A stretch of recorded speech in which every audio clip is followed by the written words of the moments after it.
하나님 말씀하시옵소서. 저희가 듣겠나이다. 아버지 하나님, 부족한 종의 입술을 들어서 주의 말씀을 선포하실 때 종은 숨기시고 주의 말씀만 우리 성도들의 심령 가운데 박히게 하시고 뿌리 내려서 순종함으로 복된 우리 성도들의 삶들이 다 되어질 수 있도록 주님 복된 말씀의 시간 되게 하시옵소서. 예수 그리스도 이름으로 기도드리옵나이다. 아멘. 여러분, 아이와 침팬지를 같이 키우면 아이가 침팬지를 닮겠습니까? 침팬지가 아이를 닮겠습니까? 궁금하시죠? 이걸 또 실험한 사람이 있더라고요. 1930년대쯤에 미국의 심리학자인 웬슬랩 칼로그라는 사람이 이 질문에 답하기 위해서 실험을 했습니다. 과연 이 실험에 누가 참석할 수 있겠습니까? 아이와 침팬지를 같이 키우는 실험입니다. 자기 아이를 이렇게 대상으로 했더라고요. 자기 아이를 대상으로 하는데 가장 힘든 것, 자기 부인을 설득하는데 굉장히 시간이 오래 걸렸다고 합니다. 왜 그랬겠습니까? 누가 자기 엄마가 침팬지하고 자기 아이를 같이 키우고자 하는 엄마가 세상에 어디 있겠습니까? 하지만 1931년 6월 26일에 7개월 된 침팬지 구아라는 침팬지를 이 실험하는 이 심리학자 집으로 데려오게 됩니다. 그래서 이렇게 7개월 된 침팬지와 10개월 된 자기 아이 도널드를 함께 그 집에서 키우는 그 실험을 시작을 하게 됩니다. 똑같이 기저귀를 갈아 끼우고요. 옷도 입히고 또 유모차를 태워서 산책도 가고 동일한 교육을 두 침팬지와 아이에게 행하게 됩니다. 근데 웬일입니까? 침팬지가 놀랍도록 인간의 환경에 잘 적응해 나가는 것입니다. 오히려 인간 도널드 아기보다 훨씬 더 나은 모습들이 많이 보여지게 됩니다. 말도 훨씬 더 잘 따르고요. 훈련도 훨씬 더 잘 받습니다. 자기가 용서를 구할 때는 오히려 그 훈련하는 사람에게 다가와서 뽀뽀해주면서 용서해달라고 용서를 청하기도 하고 또 응가도 훨씬 더 빨리 가르는, 오히려 침팬지가 아기 도널드보다 훨씬 더 나은 모습을 보이는 그런 결과들을 보게 됩니다. 아기 도널드에게 뛰어난 점이 한 가지 있었던 것은 무엇이냐면 모방하는 능력이었습니다. 어떻게든 침팬지는 무언가를 보면 자꾸 가지고 놀려고 하고 그것을 가지고 뭔가 하려고 하는 어떤 장난치려고 하는 그 행동이 있었는데, 이 아기 도널드는 그 침팬지를 자꾸 따라하는 겁니다. 침팬지가 노는 걸 가지고 같이 놀게 하고 그것으로 같이 따라하는 어떤 그런 모습들, 그 침팬지가 하는 행동들을 따라가는 그 아기의 모습을 보았고요. 침팬지가 배가 고플 때 하는 소리가 있었는데 이 도널드가 그거와 똑같은 소리를 내는 것이 아니겠습니까? 실험이 9개월간 진행이 됐습니다. 갑자기 실험이 중단되고 말았습니다. 이유는 밝혀지지 않았는데 왜 중단됐을까요? 뭐 뻔한 거 아니겠습니까? 엄마가 도무지 두고 볼 수 없는 거예요.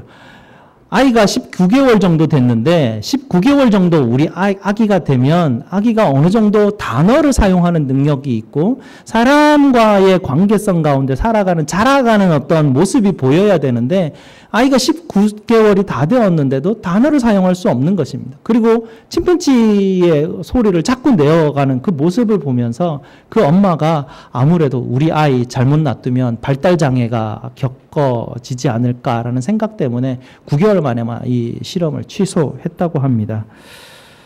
그 이후에 이 아기 도널드는 엄마와 함께 지내게 되고요. 언어 능력이 빠른 속도로 향상하였다고 합니다. 그가 나중에 장성하여서 하버드 의대에 들어가게 되고요. 정신과 의사가 되었다고 합니다. 어느 부모가 아기를 침팬지와 함께 키우면서 그를 닮고 그와 같은 행동을 하게 내버려 두겠습니까? 9개월이라도 참 대단한 부모인 것 같아요. 이 아기는 부모의 사랑을 받고 정말 훌륭한 인격으로 자라갈 수 있는 가능성을 가지고 있는 인간입니다. 인간의 존엄한 존재성을 가지고 태어난 아기 이 도널드인데요. 이 아기가 동물 침팬지와 같이 컸거나 늑대와 같이 큰다면 이 아기는 자기의 존엄성조차 기억하지 못하고 동물의 습성들을 따라가는 모습들, 그런 이야기들을 우리는 실험과 여러 가지 사건들을 통해서 들어 알게 됩니다.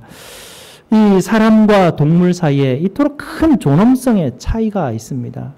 이 부모가 아이의 존엄성이 드러나지 않고 동물과 함께 사는 모습을 보면서 정말 견뎌할 수 없이 더 이상 실험도 진행할 수 없을 정도로 그것을 그만 중단시켜 버리는 그 모습을 보면서 과연 우리 하나님은 그 잃어버린 자녀들을 보면서 어떤 생각을 가지고 얼마나 안타깝고 얼마나 불안한 마음으로 우리를 쳐다보셨을까? 그 생각을 한번 해보게 됩니다. 하나님이 사람을 지으실 때 어떻게 지으셨습니까? 뭐 흙을 가지고 주물럭주물럭 만드셨습니다. 이렇게 말할 수 있는데 하나님이 사람을 지으실 때 하나님의 형상을 따라서 하나님의 모양대로 사람을 만드셨는데 하나님이 사람을 만드시는 모든 부분들을 성경이 찬송하며 하나님의 사람들이 고백할 때 하나님이 우리를 창세전부터 그의 사랑으로 말미암아서 우리를 지으셨습니다. 우리를 선택하셨습니다. 택하셨습니다. 예정하셨습니다. 이렇게 표현합니다. 그리고 우리를 낳으셨다라고 표현하는데 어떻게 낳으셨나요? 낳는 것에 무슨 고통이 있었나요? 라고 질문하지만 하나님이 아담과 하와 사람을 지으실 때 십자가의 고통과 그 사랑으로 사람을 지으심은 바로 태어나게 하심이고 그를 잉태하신 것이고 아픔과 고통 가운데 그의 자녀로 낳으신 모습입니다. 하나님이 아담과 하와를 그의 자녀, 하나님을 닮은 하나님의 형상과 모양을 닮은 하나님의 자녀로 낳으셨다라는 얘기예요. 여러분이 낳은 자녀는 동물과는 전혀 존재성이 달라요.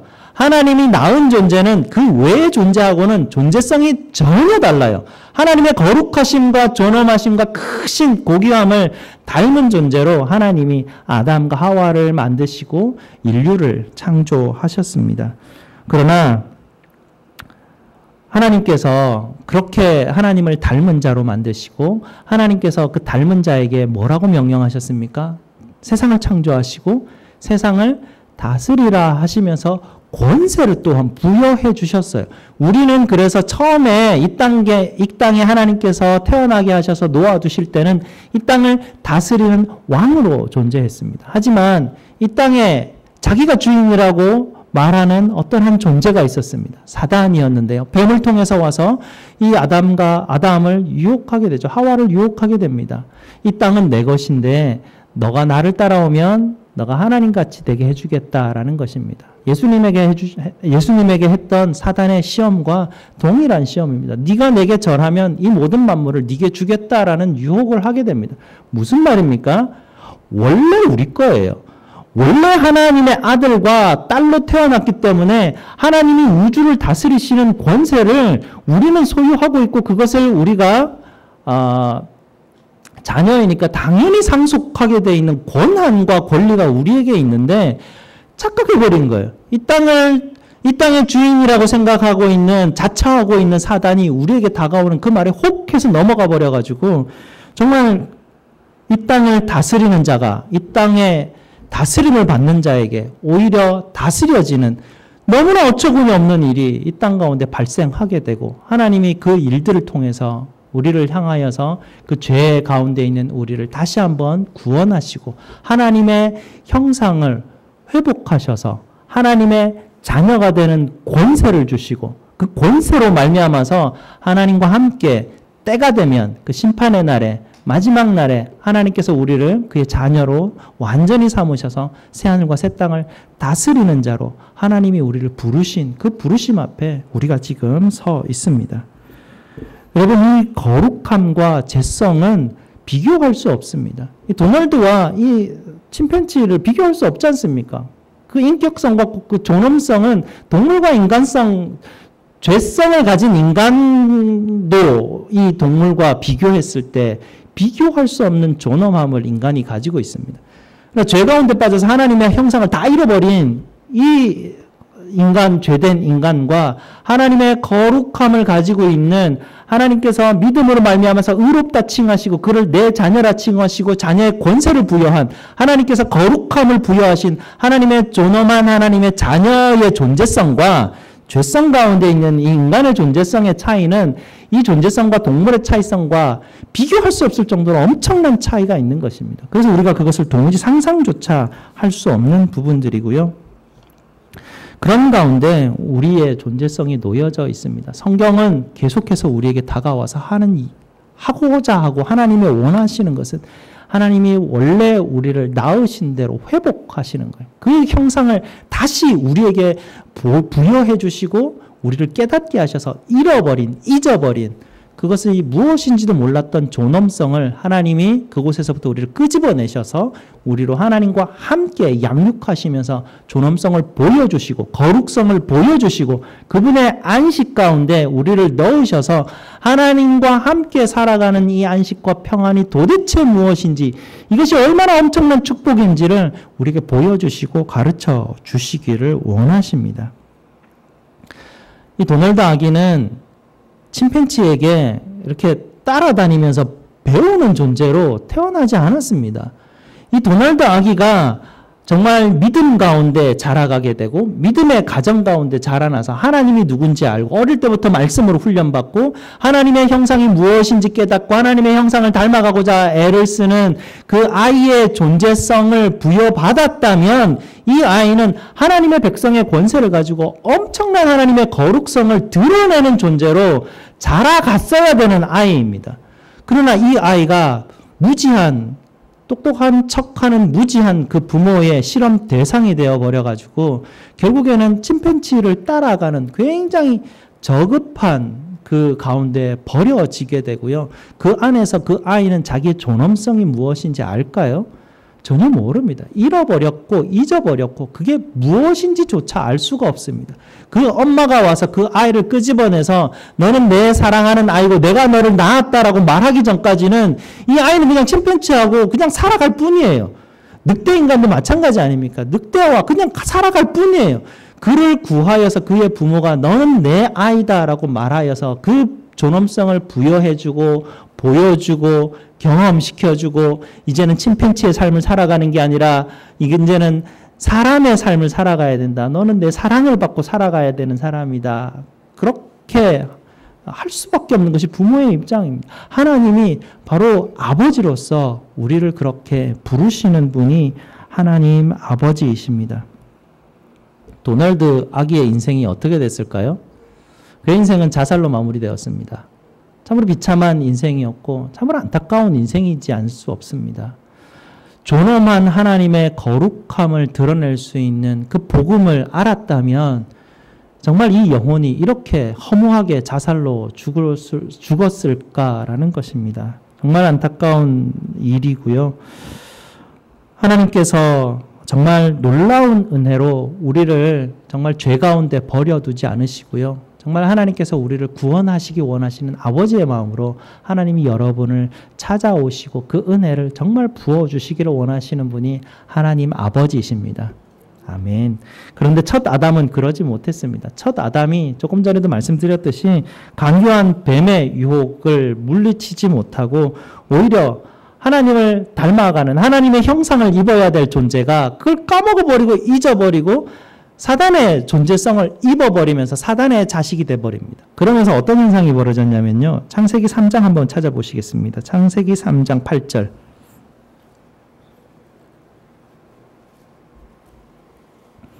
창세기 3장 8절에 보면 하나님 아버지가 이 아담과 하와에게 다가오고 있어요. 아빠가 다가오면 어때요? 애들은 저기서부터 막 끝 웃으면서 막 쫓아오죠. 우리 요즘 새로 오신 우리 김영중 목사님 막내, 우리 교회 막내인데 성겸이가 저쪽에서 아빠가 오면 입에 한껏 웃음을 머금고 막 쫓아가요. 이게 그냥 자녀가 아빠를 생각하는 마음이에요. 근데 지금 여기서 무슨 일이 벌어지냐면 아담과 하와가 도망가고 숨어버렸어요. 아빠가 오는데. 이게 누구와 지금 아빠가 돼버린 거예요. 사단이 아빠가 되고 난 다음에는 하나님이 두려워지는 거예요. 하나님으로부터 숨어버리는 이런 이상한 현상을 지금 경험하고 있어요.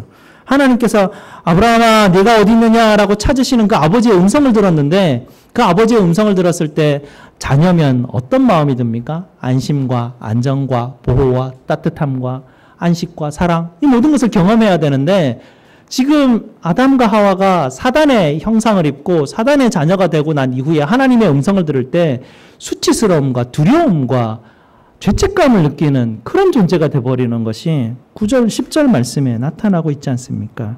이렇게 인간이 하나님으로부터 멀어져서 하나님의 형상을 잃어버리고 난 이후에 이 비참한 모습 가운데로 떨어지는 것이 정말 엄청난 우리가 정말 어처구니 없이 엄청난 일이 우리에게 발생했고요.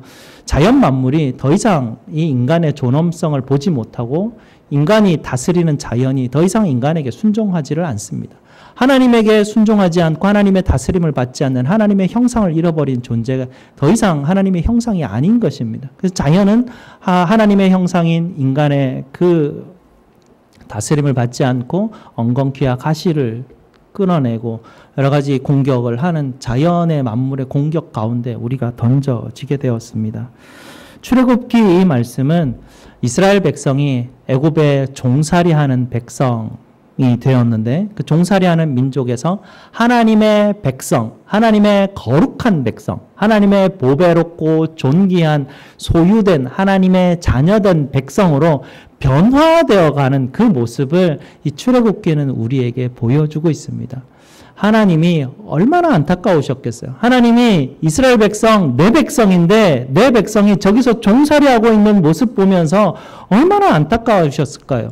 그분이 저들이 저기서 종살이하는 존재가 아니에요. 그런 엄청난 존엄성을 가진 하나님의 소유들이었는데 그곳에 있는 그들, 하나님이 얼마나 하나님의 자녀로서 그들이 얼마나 하나님의 소유된 보배롭고 거룩한 존재인지 그들이 알았을까요? 하나님의 형상을 잃어버린 자는 그런 걸 알지 못해요. 아무것도 알지 못해요. 하나님이 찾아오셔서 그들을 그곳에서 끄집어내 주시고 구원해 주셔서 그들에게 다가가 주셔서 보여주셔서 내가 너희의 하나님이고 내가 너희를 사랑하고 너희가 나와 언약 가운데 나와 함께 거하게 될 때에 너희는 내가 가진 모든 보호함과 내가 가진 모든 축복들, 안식들, 이 거룩함들, 나의 자녀의 권세를 너희가 누리게 된다라고 하나님이 말씀해 주시면서 이스라엘에게 찾아오시는 말씀을 우리가 지금까지 묵상하고 있어요. 특별히 19장과 20장 지난주까지 우리가 묵상했던 말씀 가운데 하나님이 이스라엘 백성 가운데 찾아오셔서 보이시잖아요. 하나님이 보이시는 그 가운데 이제는 하나님께서 그 가운데 죄와 허물 가운데 던져져 있던 이제 존엄함이 전혀 없는 그들에게 하나님이 찾아오셔서 얘들아 너희는 내 것이다. 너희는 내 자녀다. 내가 너희를 낳았다. 라고 말씀하시면서 너희는 내 사랑 가운데 커야 된다라고 끄집어내시지 않습니까? 독수리 날개 위로 그들을 끄집어내셔서 데려오시는 것이에요. 그러면서 그들을 이제는 더 이상 죄의 종노릇하는 자녀로 그곳에서 클 존재들이 아니야. 너희는 너희의 거룩성을 다시 한 번 더 회복하고 하나님의 형상을 닮은 존재로 너희는 나와 함께 신적 성품을 소유하고 하나님과 함께 누리며 교제하는 존재야 라고 하나님이 그들을 부르셔서 가르치고 계셔요. 그 가르치심의 첫 번째가 십계명의 말씀이고요. 하나님을 사랑하고 이웃을 사랑하는 이 말씀을 순종한 가운데 하나님의 형상으로 점점점 하나님과 함께 그것을 누리는 백성으로 하나님이 그 축복을 이스라엘 백성에게 지금 하고 계셔요. 하나님을 처음 만났을 때 이스라엘 백성의 경험은 두려움이었습니다. 경외감이었습니다. 땅이 흔들리고 번개가 막 치고 천둥 소리가 엄청나게 흘러 퍼지고 불과 화염이 막 일어나는 엄청난 일이 그 주변에 천지를 진동하는 그 일이 벌어지면서 사람들이 그 이스라엘 사람들이 백성들이 하나님을 보면서 두려워하고 모세에게 하나님이 우리에게 말씀하지 않게 하시옵소서 도무지 우리가 죽을까 하나이다 라고 할 정도로 하나님의 모습을 본 자들은 하나님을 두려워 떨 수밖에 없는 하나님의 모습이었습니다. 오늘 말씀을 보게 되면 하나님께서 의도적으로 하나님께서 이스라엘 백성들에게 나타나실 때 하나님의 존엄을 그렇게 보여주시고 이스라엘 백성들을 떨게 하셨던데 20절의 말씀에 보면 떨게 하신 이유는 이것이다 라고 모세가 백성들에게 말하죠. 두려워하지 말라. 하나님의 임하심은 너희를 시험하고 너희로 경외하여 범죄하지 않게 하려 하심이다 라고 말씀하십니다. 그러면서 하나님께서 그의 모습을 보이셨는데 그의 모습을 인간의 한계로 표현한 것이 21절에 표현되어 있습니다. 백성은 멀리 서 있고 모세는 하나님이 계신 흑암으로 가까이 가니라. 좀 이상하죠. 하나님이 계신 흑암? 하나님 빛이시잖아요. 하나님이 왜 흑암에 계시죠? 하나님이 어둠의 신인가요? 그건 아니잖아요. 하나님이 흑암 가운데 계시는 그 가운데로 나아갔다 이렇게 표현합니다. 인간이 감히 상상할 수 없는 하나님의 모습이 가려진 모습입니다. 흑암이라는 것은 있는데 안 보이는 거예요. 이게 설명을 우리가 이해할 수 있을 만큼 할 수 전혀 없지만 블랙홀이라는 게 있잖아요. 있는데 깜깜해서 보이지 않아서 없어져는 그런 어떤 존재성을 하나님이 우리에게 보여주시는데 그걸로도 설명이 안 돼요. 도무지 설명할 수 없는 것이에요. 하나님이 계시는데 보이지 않는 흑암 가운데 있다는 표현으로밖에는 우리가 할 수 없는 거예요. 보이지 않는 하나님, 엄청난 영원 가운데 영원 위에 계시는 그 하나님의 존재성을 감히 우리는 설명할 수도 알 수도 없는 그 하나님을 흑암이라밖에 표현할 수가 없는 그 모습으로 하나님이 그들에게 다가오셨습니다. 하나님이 그들에게 다가오시면서 22절 말씀에 이렇게 말씀하시죠. 내가 하늘로부터 너희에게 말하는 것을 너희 스스로 보았으니 라고 말합니다. 그들이 본 것은 무엇입니까? 흑암입니다. 그들이 본 것은 영원하신 하나님의 엄청난 영의 모습을 그들은 그저 그 경외함 가운데 그들이 그것을 느끼고 보았던 그 모습입니다. 하나님께서 우리에게 가르쳐 주시고자 하는 하나님의 형상을 회복하시고자 하는 그 첫 번째 그 가르침 가운데 가장 중요한 것은 무엇이냐면 하나님이 하나님의 형상을 회복하기 위해서는 너희는 나만 봐야 된다라고 말하십니다. 너희는 내 자녀이고 나와 함께 삶을 살아가야 되는 것이지 너희가 다른 세상의 것들을 바라보기 시작하고 그것을 우상으로 삼으면 다시 그것에 다스림을 받는 존재가 된다라는 것입니다. 인간은 누구와 함께 있느냐에 따라서 그 함께하는 사람의 다스림을 받게 됩니다. 그 함께하는 사람을 모방하게 되고 함께하는 사람을 그냥 따라 살게 되는 것이 인간의 존재성이에요. 그러니까 하나님께서 우리에게 주시는 그 엄청난 능력은 모방의 능력인데 하나님을 모방하고 닮아갈 수 있는 능력을 우리에게 부여하시고 오히려 성령 하나님이 우리 안에 가운데 오셔서 성령 하나님으로 말미암아서 믿음이 일어나게 하시고 우리 안에 잠자고 있는 그 하나님을 닮아가고자 하는 능력들이 점점 깨어져 나고 성령 하나님의 인도하심으로 우리가 그렇게 화하여 하나님을 닮아가는 존재로 주님께서 우리를 만들어 가십니다. 그러니 하나님의 형상이라는 것, 이 굉장히 중요한 개념인데 하나님이 하나님의 형상을 가르치실 때에 우상을 통해서 또 가르치시는데요. 무엇이냐면 하나님이 하나님의 형상에 대해서 오늘 이 말씀에서 크게 두 가지를 통해서 우리에게 하나님의 형상이 어떠한 것인지를 가르쳐 주고 계셔요. 첫 번째는 뭐냐면 하나님의 형상이 아닌 우상에 대한 두 가지 특징을 우리에게 보여주시는데요. 그것이 무엇이냐면 23절 말씀이에요. 23절 말씀에 이렇게 말씀하시죠. 너희는 나를 비겨서라는 단어 하나가 있고요.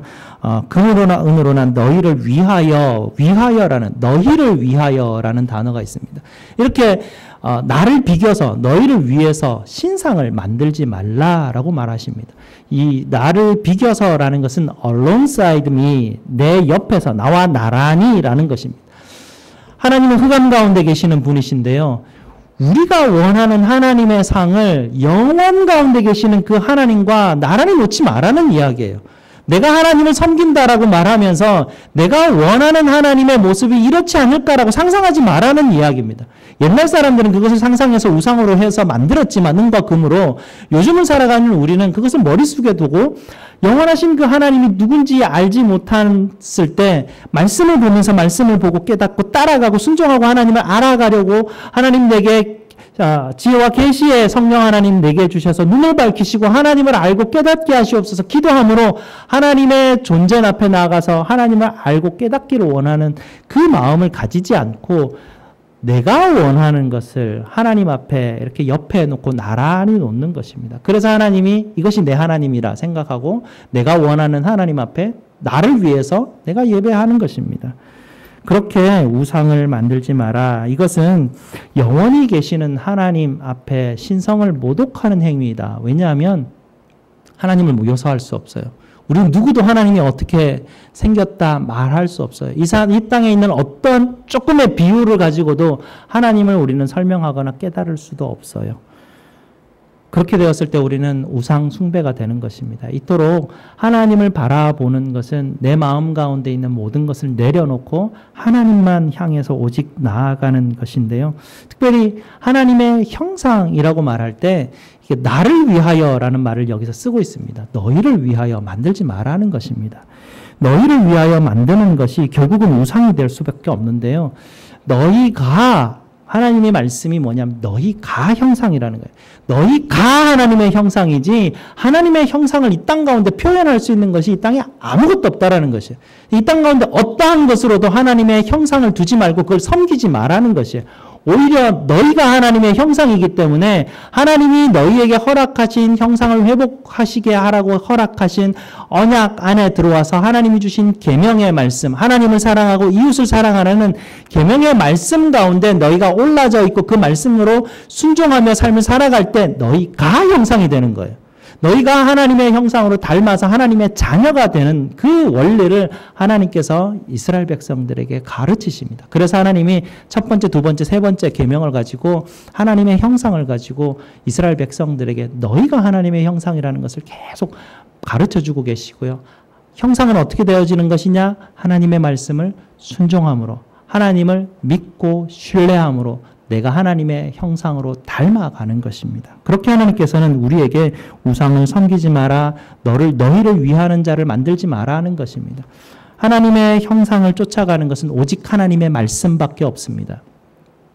하나님이 영혼 가운데 계셔서 전혀 흑암으로 있어서 우리가 보지 못하고 알지 못해요. 하나님이 우리에게 오셔서 하나님의 계시의 말씀, 성경으로 우리에게 주신 말씀만이 하나님을 알고 깨닫게 하십니다. 그래서 말씀이 중요하고 말씀을 날마다 묵상해야만이 하나님을 알고 하나님의 형상을 닮아가는 그 사람의 쫓아가는 길로 우리가 갈 수 있는 거예요.